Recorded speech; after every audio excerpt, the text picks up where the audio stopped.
오늘은 잠언 1장 16절에서 19절 말씀 가지고 악한 자를 따르지 말아야 할 이유라고 하는 제목으로 은혜를 나누겠습니다. 악한 자는 하나님의 뜻과 목적에서 벗어나서 자기 마음대로 살아가는 인간들입니다. 그들은 하나님의 말씀이나 권면 따위에는 귀를 기울일 자세가 전혀 되어 있지 않은 자들입니다. 그래서 내 아들아, 악한 자가 꿰일지라도 쫓지 말라. 그와 함께 길에 다니지 말라. 그 길을 밟지 말라고 권면했던 것입니다.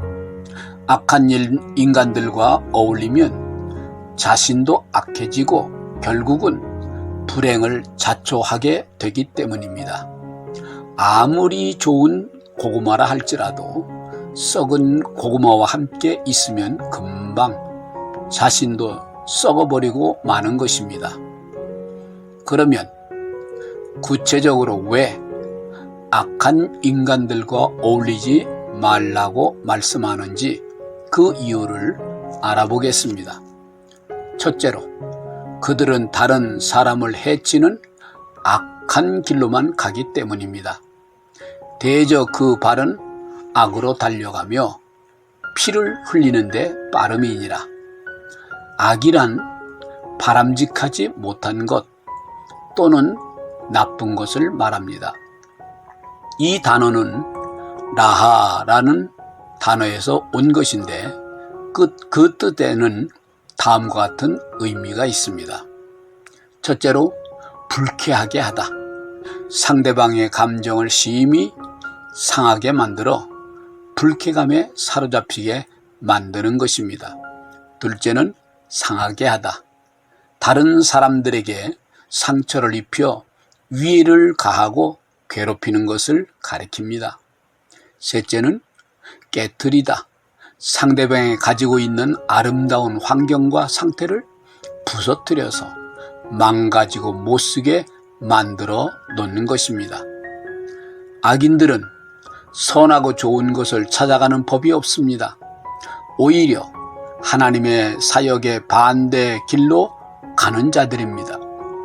인간으로 태어났으면 인간답게 살고 인간다움을 실현하면서 살아야 함에도 매사에 사람들을 괴롭히고 상처를 입히고 인생과 삶 그리고 가정을 파괴하여 무너지게 만드는 일을 하는 것입니다.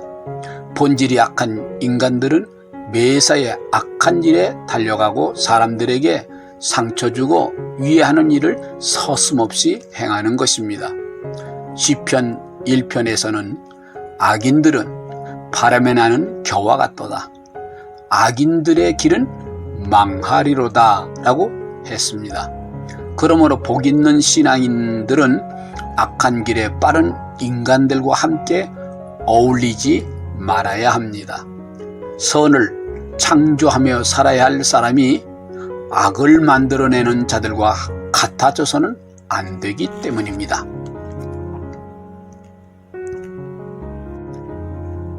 둘째로, 악한 행동은 마침내 만천하에 드러나기 때문입니다. 새가 보는 데서 그물을 치면 헛일이겠거늘. 이 말에는 두 가지를 생각할 수 있습니다. 첫째는 날개를 가진 모든 새들이 보는 앞에서 그물을 치는 것은 헛되고 무가치한 일이라는 것입니다. 즉 새들이 이미 보았기 때문에 도망갈 것이고 오히려 역이용하여 그물을 친 사람을 골탕 먹일 수 있기 때문입니다.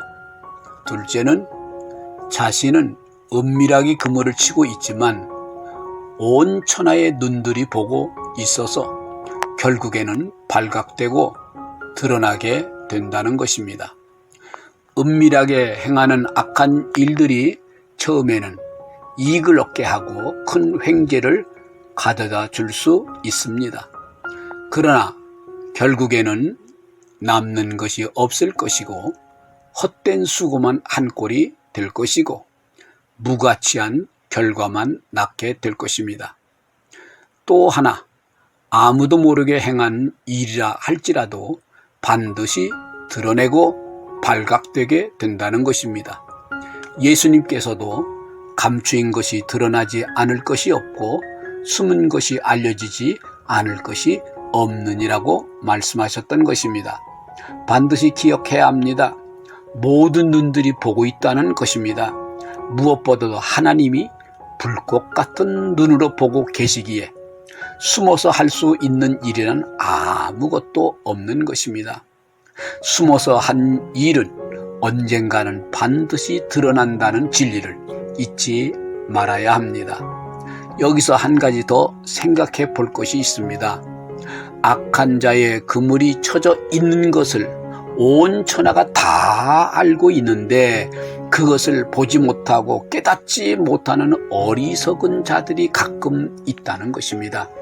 그리하여 올무를 향하여 달려 들어가는 것입니다.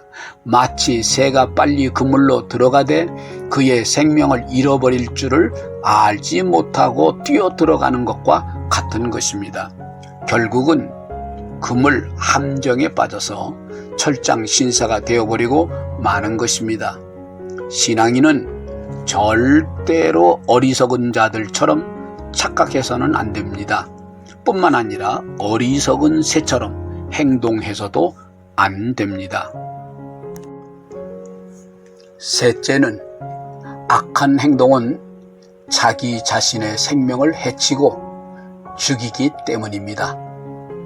이익을 탐하는 모든 자의 길은 다 이러하여 자기의 생명을 잃게 하느니라. 악인들은 11절에서 우리가 가만히 엎드렸다가 사람의 피를 흘리자고 했던 것이 자신들에게 그대로 되갚아져서 자기의 피를 흘릴 뿐이다고 말하고 있습니다. 이것을 부메랑의 원리라고 할 수 있습니다. 기역자로 구부러진 도구를 던지면 다시 돌아오는 원리입니다. 내가 상대방을 해치면 그 상처, 그 상해가 다시 내게로 돌아와서 나를 해치게 된다는 것입니다.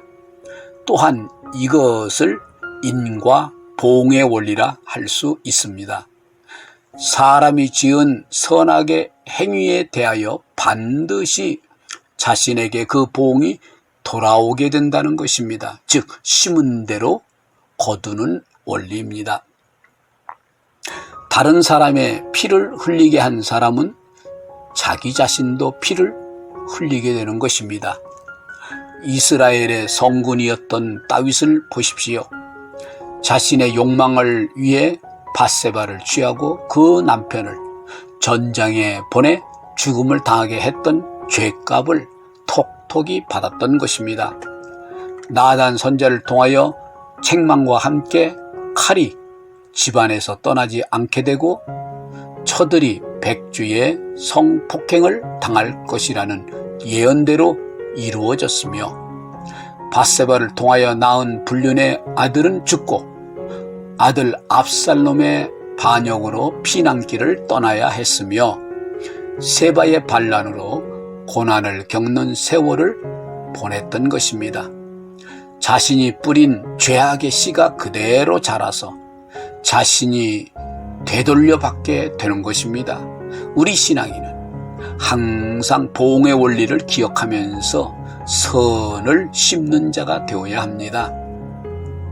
자신의 이익을 위하여 악행을 저지르는 자는 마침내 자기 생명을 빼앗기게 될 것입니다. 이스라엘의 아합 왕을 보십시오. 그는 왕궁 곁에 있는 나봇의 포도원이 탐이 나서 왕후 이세벨과 함께 나봇을 돌로 쳐 죽이고 포도원을 빼앗아 버리고 말았습니다. 그들이 심은 악행의 결과는 너무나 참혹했습니다. 아합 왕은 전장에서 활에 맞아 죽었고 왕후 이세벨은 창문에서 던짐을 당하여 시체가 산산이 부서졌고 왕자들 70명은 무참하게 피살을 당하여 죽고 말았던 것입니다. 자신의 이익을 위하여 악행을 저지르는 자는 자기 자신도 피 흘림을 당할 뿐 아니라 생명을 잃어버리는 비극을 맞이하게 되는 것입니다. 신앙인을 선한 일을 위하여 지음받은 자들입니다. 그러므로 어디를 가든지 누구를 만나든지 하나님의 창조 원리인 선을 창조하는 삶을 살아야만 하는 것입니다.